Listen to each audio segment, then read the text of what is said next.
ఇప్పుడు ఇదే స్టూడియోలో నుంచి మీరు గత ప్రభుత్వంలో ప్రజలకు అందాల్సిన ఫలాలు అందకుండా ఎట్లా పోయిన లోపాలను ఎత్తి చూపారు. ఈ స్టూడియోలోకి వెళ్ళి మిమ్మల్ని పట్టుకుపోయినారు. ఆ పట్టుకుపోయినటువంటి ఆ పార్టీ మీదనే ఇలా మీరు గెలిచిండ్రు. అసలు ఆ బిటర్ ఎక్స్పీరియన్స్ తలుచుకున్నప్పుడు మీ స్టాఫ్ ఏమైనా డిమోరల్ అయినరా? ఇంట్లో ఫ్యామిలీ మెంబర్స్ ఎట్లా బాగా భయందడం గురైనరా? అంటే ఒకటి మా ఫ్యామిలీ కానీ నాకు ఫస్ట్ ఆఫ్ ఆల్ ఏంటంటే నాకు ధైర్యం ఎక్కువ. నేను ధైర్యం అంటే మామూలు ధైర్యం ఉండదు నా కాడ, చాలా మంచి ధైర్యం ఉంటుంది. అంటే ఎటువంటి సిచ్యువేషన్ అయినా ఎదుర్కోగలను అనేటువంటి ఒక మనోధైర్యం నా దగ్గర ఉంటుంది. ఆ ధైర్యంతో నా స్టాఫ్ ఉన్నా నా ఫ్యామిలీ ఉన్నా అతను చేయగలుగుతాడు అనేటువంటి ఒక నమ్మకం అంతే. ఆ నమ్మకంతో నా దగ్గర నిలబడ్డరు. ఇన్నిసార్లు దాడులు జరుగుతూ ఉన్నా, ఇన్ని కేసులు అవుతూ ఉన్నా ఒక్క సింగిల్ స్టాఫ్ ఇప్పటిదాకా నన్ను వదిలిపెట్టుకోలే. ఒక్కరు కూడా వెళ్ళిపోలే. ఎందుకంటే వాళ్ళకి సత్యం ఏందో తెలుసు, మేము దేనికోసం పోరాటం చేస్తున్నామో తెలుసు. మా దగ్గర పనిచేసేటువంటి ఎంప్లాయీకి స్కిల్స్ మాత్రమే కాదు, సామాజిక స్పృహ కూడా అవసరం. అట్లా మేము ట్రైన్ చేసుకుంటాం. మా ఇంట్లో వాళ్ళు కూడా ఇప్పుడు ఒక్కసారి 2 సార్లు 3 సార్లు ఈ కామన్గా రోజు ఉండేటువంటి కార్యక్రమే కదా అని అనుకుంటారు.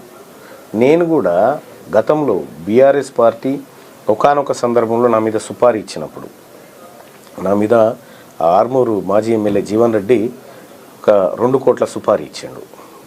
ఆ గ్యాంగుకు సంబంధించి వాళ్ళని ట్రేస్ అవుట్ చేసినారు, అదేదో చూసినారు, అది వేరే అంశం. ఆ రోజు కూడా నేను నా ఫ్యామిలీకి చెప్పాను, నేను ప్రతిరోజు చెప్తుంటే ఇవ్వాలే లాస్ట్ అని చెప్తుంటే ఇంట్లో, రేపు ఉంటే బోనస్ ఇవ్వాలనే లాస్ట్ బిడ్డ అని చెప్తుంటే. అంటే అట్లా డేర్గా బయటకు వచ్చేటోని, డేర్గా ఫైట్ చేసేటోని నేను వదిలిపెట్టకపోతుంటే. ఇప్పుడు వచ్చిన అప్పుడేమో నేను ఎక్కడికన్నా చిన్న ఏదైనా ఇష్యూ అయింది, ఆపతుందనంటే డ్రైవర్ లేకపోతే కారు కాకపోతే బండి వేసుకొని ఉరుకుతుంటాయి. ఇప్పుడు ఆ పరిస్థితి లేదు. వీళ్ళు వచ్చిన తర్వాత నేను అటు పోయే పరిస్థితి లేదు. ఇలా పోతే అలాగ చెప్పుకోవాలి. కాకపోతే ఏంటంటే నా దగ్గర ఉన్న ఎంప్లాయీస్ కానీ మా ఫ్యామిలీ కానీ ఎక్కడ పోయినా మళ్ళీ వస్తాడు అనేటువంటి నమ్మకం అయితే ఉంటుంది వాళ్ళకి. అందుకోసం నిలబడరు నాతో. ఇప్పుడు ఇన్ని రోజులు జైల్లో ఉన్నారు, కొంతకాలం, 1 నెలన్నర చిల్లర 3 నెలల చిల్లర ఉన్నట్టున్నారు. 100 రోజులు ఉన్నారు, 3 నెలల చిల్లర ఉన్నారు. ఆ టైంలో మల్లన్నను కలవలేకపోయింటే జనం, మల్లన్న ఇష్యూస్ని, ప్రజల ఇష్యూస్ని మల్లన్న సొసైటీ ద్వారా చెప్పలేకపోయాడు, గవర్నమెంట్ని కన్సల్ట్ చేయలేకపోయాడు. Yes, exactly. అయితే ఇక్కడ మనం ఒకటి ఏం గుర్తుకుంచుకోవాలంటే, పబ్లిక్ని నేను ఎట్లా తయారు చేసిన అనేది మీరు బాగా గుర్తుంచుకోవాలి. నేను స్క్రీన్ మీద ఉన్నంతసేపు నేను మల్లన్న అవుతా, అంతే. నేను జైలు ఉన్నంతసేపు జనం మల్లన్నలు అవుతారు. అప్పుడు నా వాయిస్ అంతా జనం ఎత్తుకుంటారు అప్పుడు. కాబట్టి నేను జైలు ఉంటే ప్రజలు మల్లన్నలు అవుతారు, నేను స్క్రీన్ మీద ఉంటే నేను మల్లన్న అయితే ప్రజలకు ఎట్లా ట్రైనింగ్ జరిగిందో అంటే మరి అది ఎట్లా వచ్చిందో నాకు కూడా తెలియదు.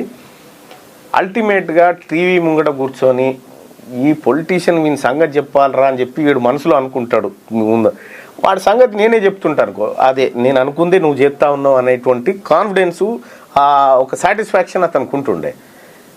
ఆ పని నేను చేసి ఒకవేళ అరే మల్లన్న ఉంటే చేస్తాడు కదా, మనం మల్లన్న కోసమే కొట్లాడాలి అని చెప్పి పబ్లిక్ కొన్ని వేల మంది, లక్షల మంది ప్రజలు నన్ను జైల్లో వేస్తే ఈ ప్రభుత్వాన్ని ఖండాలుగా ఖండించారు.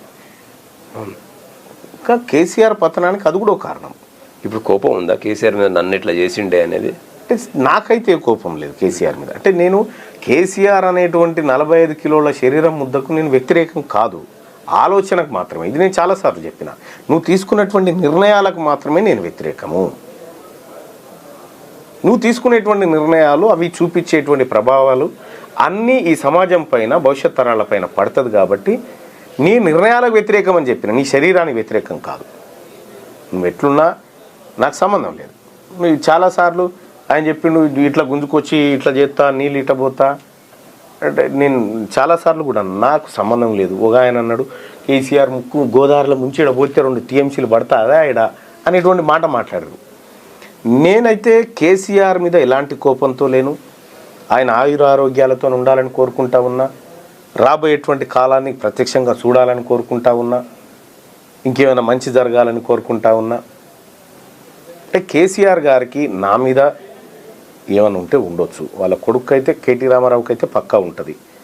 ఎందుకనంటే మొన్న ఎలక్షన్లో చూసిరు కదా, నేను పోటీ చేసింది ఆ పిల్లగాడు రాకేష్ రెడ్డి మీద కాదు, కేటీఆర్ మీదనే.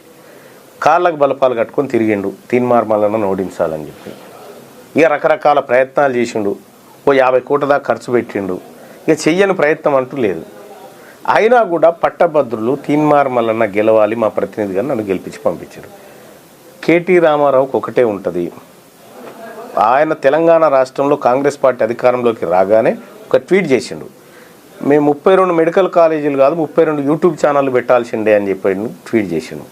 అంటే యూట్యూబ్ ఛానళ్ళు వాళ్ళ ప్రభుత్వాన్ని ఎంత దెబ్బతీసినాయి అనేటువంటి మాట ఆ ట్వీట్లో మనకు కనిపిస్తుంది.